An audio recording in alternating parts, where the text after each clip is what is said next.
Wondering, is marriage really for you or not? Getting too many thoughts, second thoughts about getting married or before getting married? Overthinking or having self-doubt about marriage and commitment?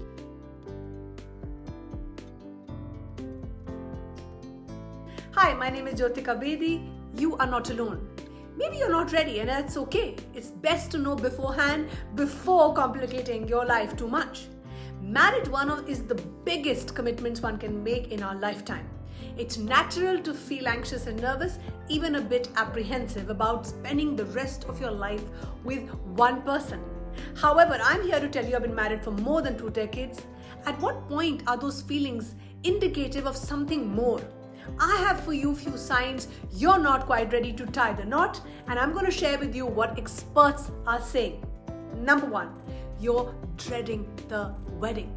If the thought of spending the rest of your life, or at least the next 10 to 20 years with the same person, fills you with a sense of dread, anxiety, stress, clearly it's a sign you're not ready to get married, and make sure that you listen to these signs. Number 2, you love your partner, but you're not in love with him or her. There's a difference. If you are marrying someone just because you think that they will be a good mate to you and a good parent, but you are not in love with them, you need to then seriously consider whether you are ready to be married at this point or to this person, or you need to press the pause button. Number 3, you're keeping secrets from each other. One sign that you may not be ready to get married is if you are keeping secrets from your significant other.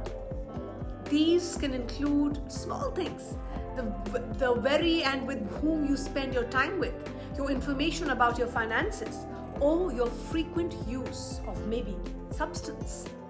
Number 4, you think of divorce as no big deal. If you are entering the marriage with this attitude of, if things don't really work out, well, let's just get divorced, this is probably a good indicator that you're not ready for the commitment. Number 5, your morals and your core beliefs just don't line up. They just don't align. If you have fundamental differences in your morals, your values, your beliefs, your ideas, your worldview, then it will cause continued issues in the relationships in the future that you may not be able to overcome.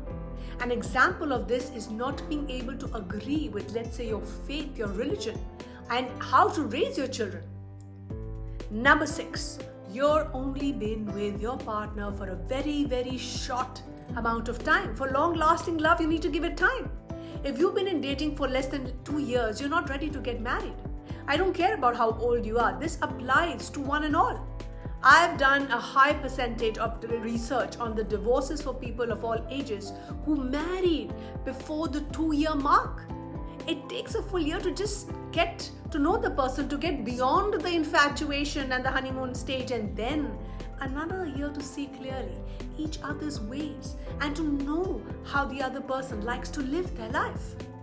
Number 7, if you keep having the same argument over and over again like a broken record, if you are unable to work through those conflicts, such as that both parties don't feel heard, they don't feel understood, and have unresolved conflict, you're likely to not change. You're likely that your relationship is going to be stuck, and you'll have the same argument, the same issues resurfacing over and over again without any conflict resolution.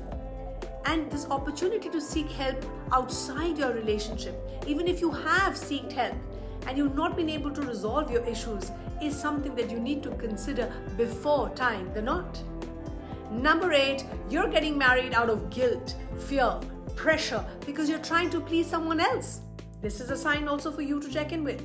You may choose to marry someone out of guilt because you don't want to hurt their feelings. You don't want to upset them or your family, or you feel that you can't go back on a promise that you made without thinking through. Sometimes men and women get married because they mistakenly think that this is their one and the only chance at love, or the love they have at this moment is good as it gets, without looking at the red flags. Getting married to try to please another person except yourself happens because of the shoulds. For example, your parents or family say you should get married. You should get married to this person, or you should get married to a certain person at a certain age. Is a certain, or this person you should get married to because of their income bracket, or that this person matches your spiritual beliefs, and you take what they say to be more important than your own inner guidance. Notice carefully. Number 9, you love the potential of who your partner could become. Not who they are right now, but because you have this idea and image. If you are hoping that being married will change something about your significant other in a significant way, you may not be ready to marry this person.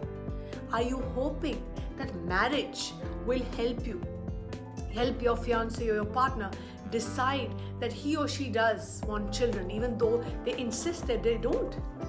There is a disconnect here. Do you imagine that they will still drink less once you're married, or that they will become more ambitious once there's a ring on the finger? Think again. People rarely change, and fantasies that marriage will transform your beloved are usually a sign that you are not ready to get married to that person. People don't change for you, they change for themselves. So ask yourself, is this person willing to change for themselves? Number 10, you're interested in an open marriage, but you haven't told your partner yet. Wait, you haven't even gotten married yet. If you want a marriage with no rules, no boundaries, no ground rules, then why are you getting into marriage? Think again. If you are truly interested in an open marriage, you then need to have this open and honest conversation. You need to have some kind of a communication channel where the two of you are aligned. Don't start the open marriage dialogue after the conversation about setting the arrangements for the reception. That's not the time. If you are nervous about monogamy, then maybe you need to slow the whole thing down and forego the walk down the aisle until you have first visited your monogamy conversation in more detail. You need to learn to be more open and honest about your communication before you open yourself to your marriage. And then when you do decide to commit to your partner, your marriage will be better for it. I want to ask you, what does a marriage commitment look like to you? What does a marriage commitment mean to you? We would love to know. Please comment below. We at Happiness is Love truly care, and we are there to help and support you. If you're struggling with any aspect of your life, whether it is at home, your marriage, professionally, or your mental health, we are here. We care deeply because we believe that together we are stronger, together we are better, together when we help ourselves and each other, we heal, we build ourselves and build a better future. Stay tuned for more.